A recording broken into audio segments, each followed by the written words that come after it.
कोई भी सपना साकार करने के लिए सबसे जरूरी है सही कोच का होना। चुनिए अमोल कासर्स कॉमर्स एकेडमी को और करे अपने 11th 12th CA का सपना साकार।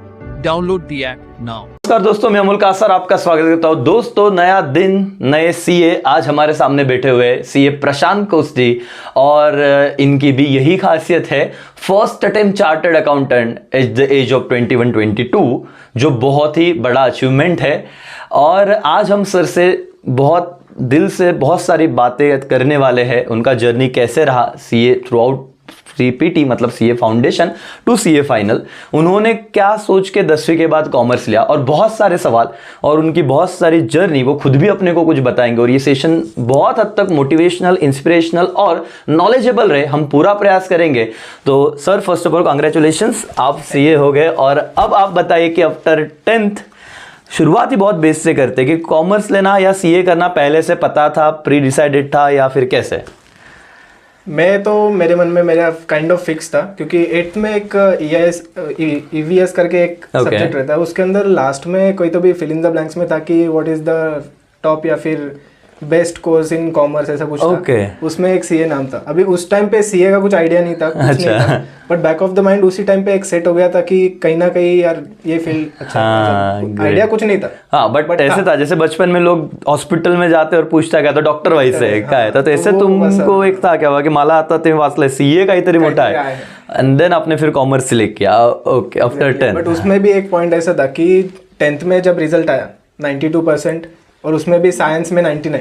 ओ बाप रे, क्या बात है। एक्सपेक्टेशन ऐसे हो गए कि यार क्लियर कट है, ये तो साइंस ही लेगा। साइंस लेगा। साइंस में 99, मतलब सर क्या किया था आपने? अभी उसमें भी फिर मेरे फादर ने कॉलेजेस के फॉर्म्स लेके आ गए, उसमें फिर इंजीनियरिंग के लिए। हाँ। बट मेरा क्लियर कट था कि मेरे को नहीं करना है, मेरे को कॉमर्स में ही करना है, और उसमें भी स्पेसिफिकली सीए करना है। भले ही मेरे को सीए का कुछ आइडिया नहीं था, ओके, बट वो बैक ऑफ द माइंड एक सेट हो गया था कि सीए करना है। क्या बात है दोस्तों। मतलब ये जो अभी 10th हुए जो बच्चे, और अभी ये लेक्चर देख रहे हैं आफ्टर 10th, या जो कॉमर्स टू साइंस भी आना चाहते हैं, ये ज़रूरी नहीं कि आप साइंस लेके ही बहुत बड़ा सक्सेस अचीव कर सकते हो। आज आपके सामने एग्जाम्पल है। इसमें सबसे बड़ा रोल या सबसे बड़ा सर आपका डिसीजन मेकिंग जो मुझे दिख रहा है आपसे बात करते हैं, वो एक रीज़न है कि आपको इतना सक्सेस उन्होंने दिलाया है कि घर वाले बोल रहे हैं। क्योंकि 10th तक मुझे नहीं लगता कोई बच्चा इतना कैपेबल होता है या अपने पॉइंट को फॉर्मली रख पाता है पेरेंट्स के सामने। अगर शायद आपने तब नहीं सिर्फ फ्लो के साथ गए होते कि पेरेंट्स के भरोसे डाल दिया था, तुम्हें जो सांगता तेज करो, तो शायद आप अपना ये वाला जर्नी इतने मतलब यहाँ पे आते ही नहीं इस कोर्स में।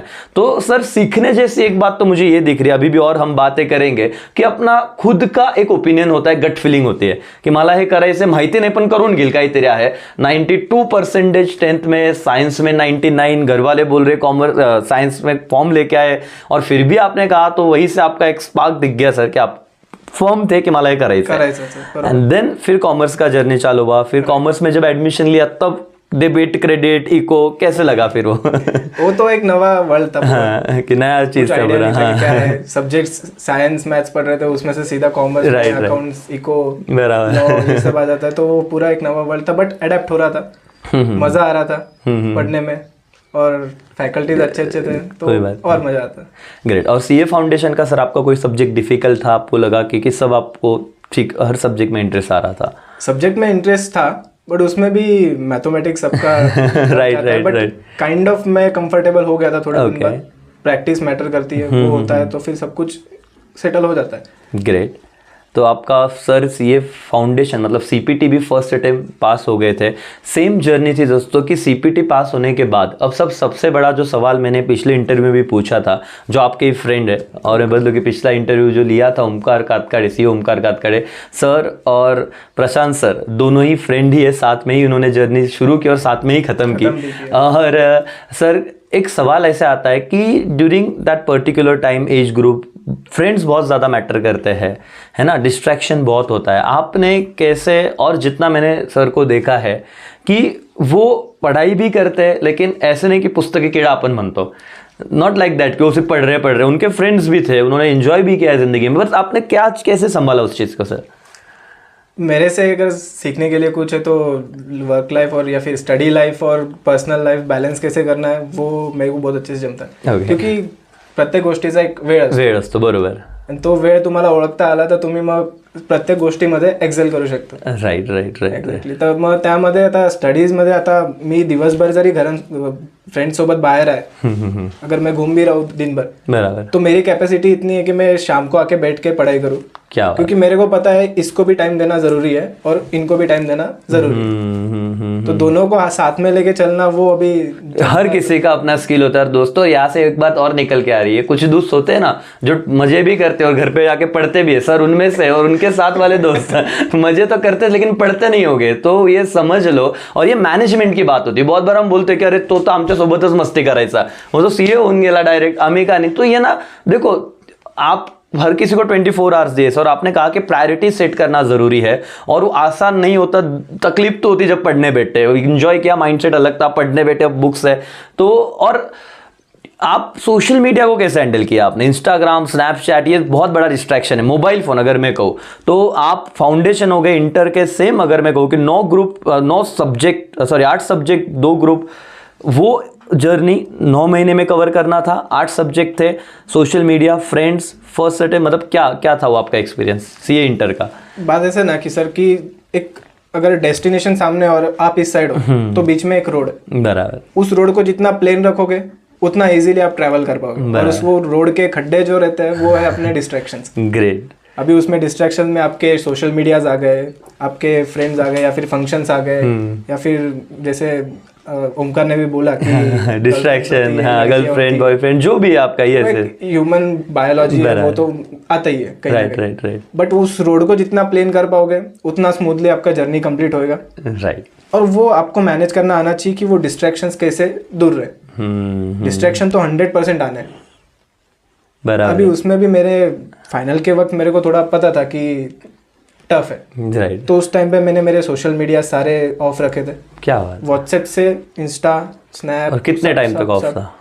Around 1 year. अरे बाप रे, 1 साल तक सोशल मीडिया से दूर रहना सर. और ये इंटर पास हो चुके थे सर, आर्टिकलशिप और फाइनल के पहले बात कर रहे हैं. इंटर में तो शायद ऑन ही होगा, फिर भी आपने वो सक्सेस हासिल किया. इंटर में भी आप फर्स्ट अटेम्प्ट हुए, राइट? दोनों ग्रुप फर्स्ट अटेम्प्ट में पास किया. मतलब ये सर बहुत कम, अगर मैं अभी के बात करूँ सीए इंटर की, कम रिजल्ट लगा है बहुत सर. मतलब 4-5% समथिंग. मतलब इतना कम रिजल्ट अब तक न्यू सिलेबस में नहीं लगा था. तो वो 4% कैटेगरी में आना, ये भी अपने आप में एक बहुत बड़ा अचीवमेंट होता है. और लोग ना रिजल्ट को सलाम करते हैं, है ना. मतलब तुम कितने रीजंस दो, कोई नहीं देखता, रिजल्ट दो. आज हम सर का इंटरव्यू ले रहे हैं क्योंकि सर ने रिजल्ट दिया है. तो लोग ना सलाम करते हैं आपके एफर्ट्स को, आपके सक्सेस को. और ये दुनिया का नियम है, राइट. तो ये कहीं ना कहीं उन्हें पता था, उन्होंने सही वक्त पे मेहनत की. सेम सवाल सर कि जब आप सीए इंटर पास हो गए, आपके आर्टिकलशिप का क्या एक्सपीरियंस था? आप कितना इंपॉर्टेंस देते हो आर्टिकलशिप को और क्या जर्नी रहा आपका? तो आर्टिकलशिप पहला तो जब रिजल्ट आया उसके बाद डिसीजन ये था कि आर्टिकलशिप किधर करना है, कहाँ करना है. वो सबको कहने का कंफ्यूजन होता ही. बराबर.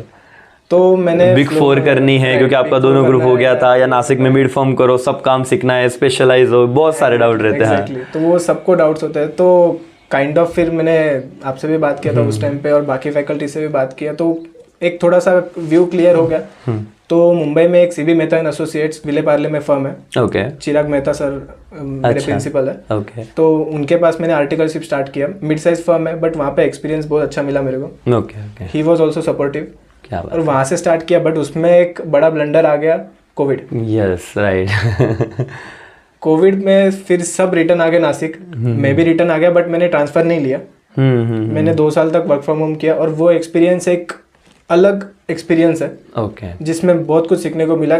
जब सामने घर वाले सब कोविड में, जब लॉकडाउन था उस टाइम पे सामने बैठ के कोई कैरम खेल रहा है, कोई टाइम पास कर रहा है, उसमें आप बैठ के पढ़ाई कर रहे हो या फिर काम कर रहे हो.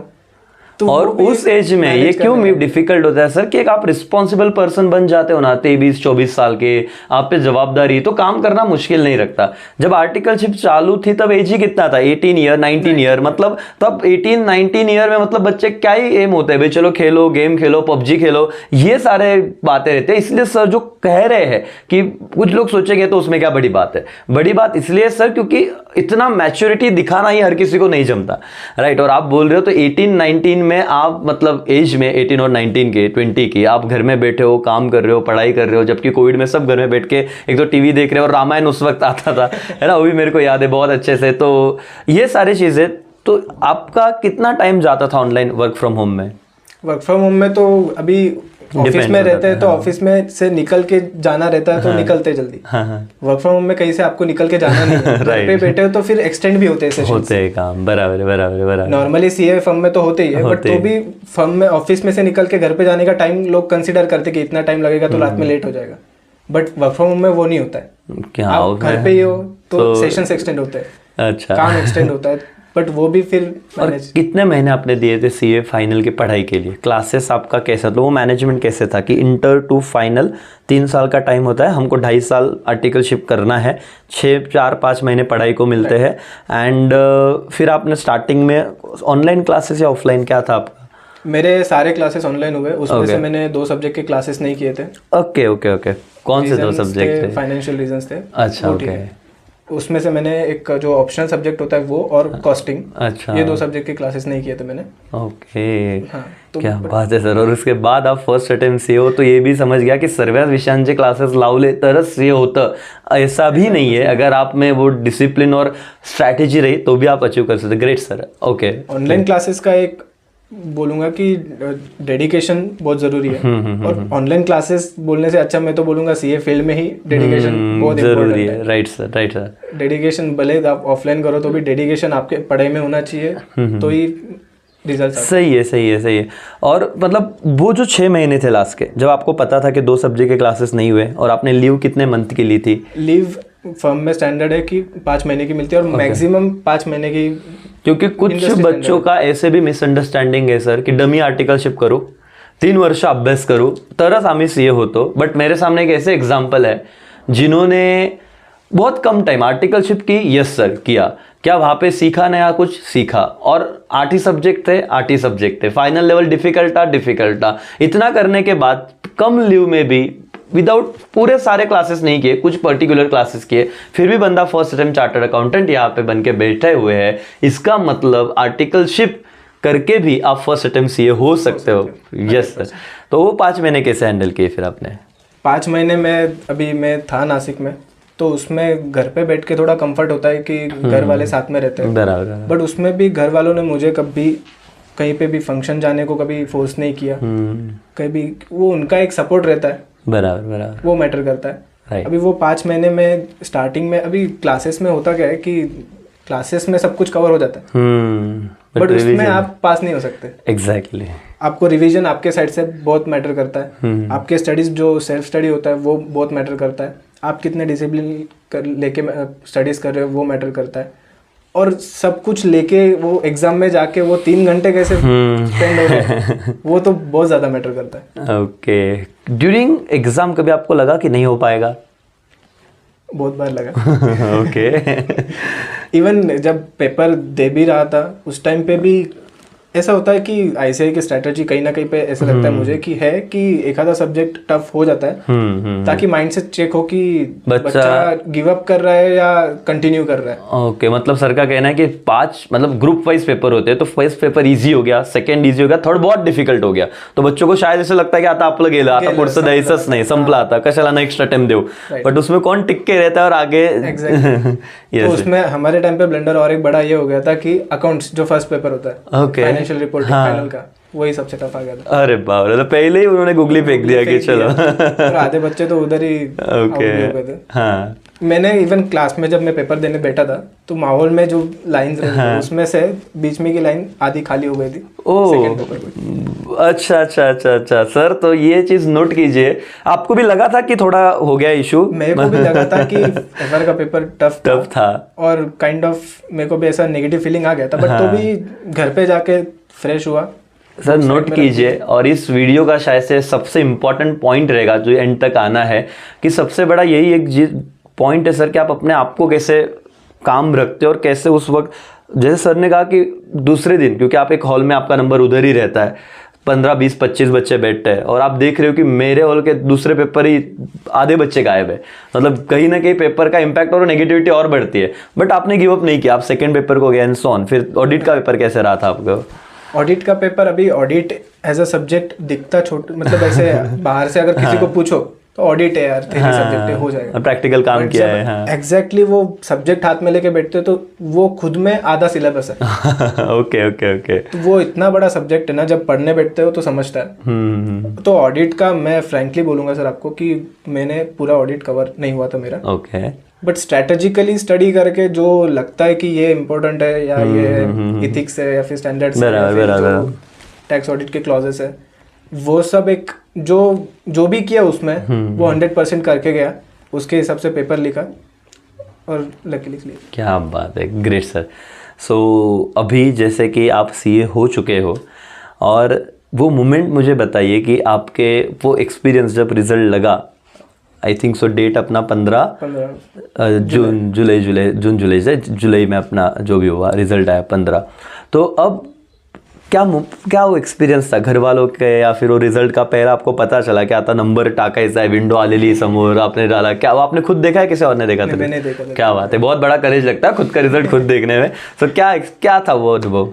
मैं अनलकी था कि मैं नासिक में नहीं था उस टाइम पे, मैं मुंबई में था। अच्छा। मैं आर्टिकलशिप में था मेरे, तो मैं ऑफिस में ही था उस टाइम पे, और ऑफिस में मेरे को सुबह सुबह मैसेज आया कि प्रशांत रिजल्ट लग गया, मेरी फ्रेंड पास हो गई, तेरा क्या हुआ? मेरे को लगा सुबह सुबह कोई फिरकी ले रहा है, सुबह तो रिजल्ट 3 बजे बोला तो 6 बजे लगता है राइट।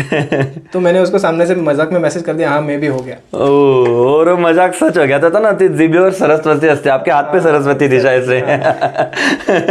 तो उसका सामने से मैसेज आया कि भाई अरे सच में लग गया रिजल्ट, तू चेक कर ले। तो मैंने गया साइट पे, और उसमें सामने से ओमकार का मेरे को स्क्रीनशॉट आ गया कि पास हो गया। हाँ। तो मैं श्योर हो गया कि भाई रिजल्ट तो लग गया है, अभी देख लेते। मैंने गया, रोल नंबर डाला, पसीना चालू हो गया था। और जब मैंने पास देखा रिजल्ट, उस टाइम पे ना ऐसा हो गया था ना कि जितने भी हार्ड वर्क्स थे, जितने भी सेक्रीफाइसेस थे, जो भी थे, सारे का फ्लैशबैक आ गया एक। क्या मैंने गुजबम्प आ रहे उनको सुन के, ऐसे अंगावर काटे येतात। Yes yes. मी घरी फोन केला, आईला सांगितलं, मम्मीने माझा फोन ठेवून दिला, सगळ्यांना फोन फिरवला। झाला मुलगा सीए झाला, मग स्टेटसेस गेले आणि मग जेवढ्यांना मम्मीने फोन केला तेवढ्यांचा मला दिवसभर ऑफिसमध्ये बसून काही काम नाही झालं, दिवसभर फक्त फोन अटेंड करतोय, मेसेज करतोय, थँक्यू मेसेज करतोय सगळ्यांना, सगळ्यांच्या समोरून फोन होता आणि रिस्पॉन्स अमेजिंग। मतलब जो अपने को लगता है हमने तो पढ़ाई की, बट होने के बाद अपने को समझता बहुत बड़ा मुकाम हासिल किया है शायद। पेरेंट्स और घर पे आने के बाद क्या रिएक्शन जब आप मिले मुंबई से, जब नासिक आए? मैं आया, रिटर्न में आने से पहले तो पेड़े 5-6 किलो तो पेड़े बढ़ चुके थे।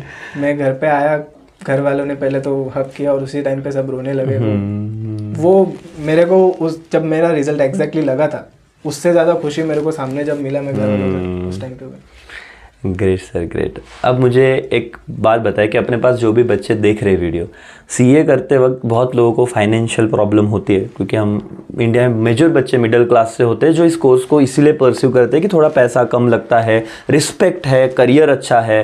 तो वो कहीं ना कहीं फाइनेंशियल इशू होते हैं, किसी को कोई है ना कि इस एज में आने के बाद कोई ब्रेकअप वाला इशू हो जाता है, डिप्रेशन, नर्वसनेस। तो आप क्या मैसेज दोगे उन बच्चों के, क्योंकि आप के पूरे इंटरव्यू या एक सेशन में जो बातें मैंने नोट डाउन की कि आपके ज़िंदगी में आपके सक्सेस के पीछे अगर कोई बात रही तो डिसीजन मेकिंग था, कि सही वक्त पे अगर 2 चीज़ें चूज़ करनी तो किसी एक को चूज़ करने में हिम्मत लगती है कि भाई ये करना है तो ये नहीं करना है।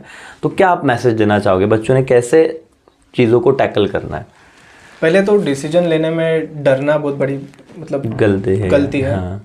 क्योंकि सामने वाला ना डिसीजन लेते वक्त इतना सोचता है, इतना डरता है कि वो डिसीजन ले भी ले तो भी उसको वो डिसीजन पे 100% भरोसा नहीं रहता कि उसने वो सही लिया नहीं लिया।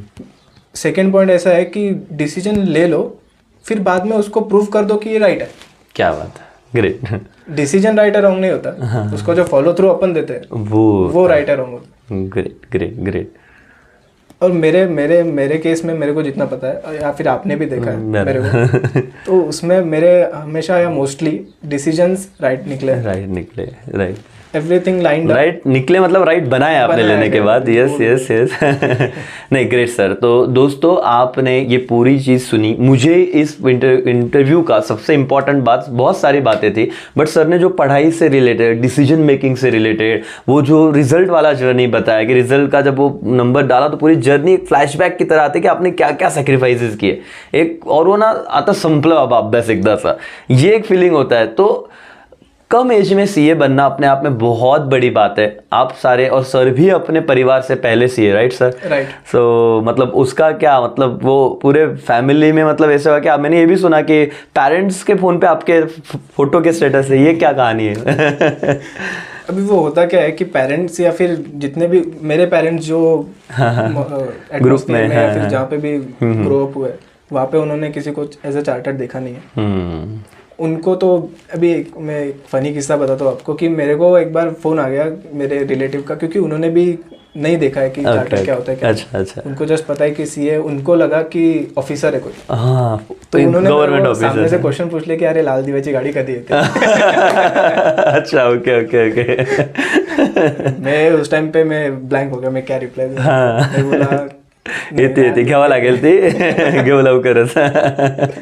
तो ऐसे माहौल में जब आते हैं तो घर वालों को बहुत प्राउड फील होता है कि सीए प्रशांत कोष्टी बन गए। और दोस्तों हे खूप महत्त्वाची गोष्ट आहे की बहुत बच्चे सर एक्सक्यूज देते की आमच्या परिवारात तो कोणी सीएस नहीं आहे, आमचा बैकग्राउंडच नहीं आहे, हमारे कुछ फ्रेंड्स है कि उनके तो घर में 10 सीए सर, तो हो गई सीए है ना, तो उनका कोई बड़ी बात नहीं सर। हम तो ये सिंपैथी लेना या फिर ना रीजन बहुत लोग देते हैं। और आप देख रहे हो सर कि जिनके परिवार में कोई सीए नहीं है ना, वो बंदा खुद सीए बन रहा है। और उसके बाद सवाल भी ऐसे आ रहे हैं कि बहुत बार ऐसे रहता क्या था, गवर्नमेंट ऑफिशियलच झालेला है की लाल दिव्याची गाड़ी कशी येणार, आणि उसमें बच्चे ने करके दिखाया। तो ये ना उनके पैरों पे खड़े होके खुद डिसीजन लेके, और बहुत बार पेरेंट्स को भी नहीं पता होता कि क्या चल रहा है। मतलब पेरेंट्स अपने दादा पढ़े लिखे शायद नहीं होते, उनको बोल रहे अपना बेटा अच्छा कर रहा है, उनको बच्चों पे ट्रस्ट रहता है कि तुम करो। और ये बहुत इंपॉर्टेंट, बहुत ही इंपॉर्टेंट है। कोई पेरेंट्स देख रहा है तो सर मुझे एक बताए, क्या आपके पेरेंट्स ने आप पे ट्रस्ट किया था या उन्होंने कहा हमें जो सांगतो ते करायचं?